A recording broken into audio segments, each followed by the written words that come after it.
Hallo julle. Nou ja, dis die week voordat ek gaan vir chemo. Ek gaan Vrydag weer vir chemo. Maar dit gaan sommer baie goed. En dis 'n nuwe reeks chemo waarmee ek beginne, so ek het geen idee wat vir my voorlê nie.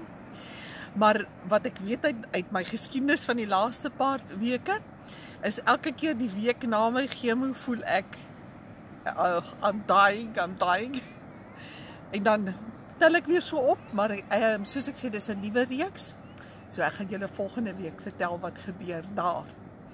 Maar wat vir my op my hart is vandag vir julle is, met hierdie hele journey besef ek so, ons almal is in die wildernis in ons lewens.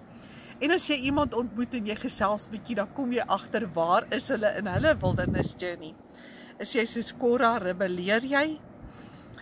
Is jy soos die klomp by die rivier, by die bitter water, murmureer jy oor die bitter water? Of sing en dans ons met tamboerijn en sê dankie Vader vir ons salvation.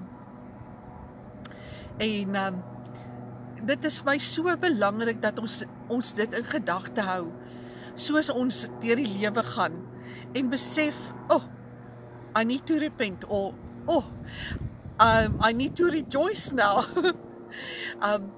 So let op, kyk waar is jy, en bespreek dit met Vader in gebed.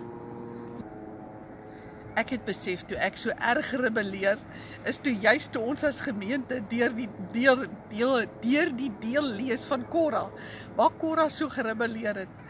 En dit is wat my teruggeruk het, en ek het besef, ek het nodig om skoon te maak voor Vader. En dit is hoekom ek sê, dit is so kosbaar, as mens net gaan sit en kyk na jou wildernis journey. So, geseënde week vir elkeen van julle.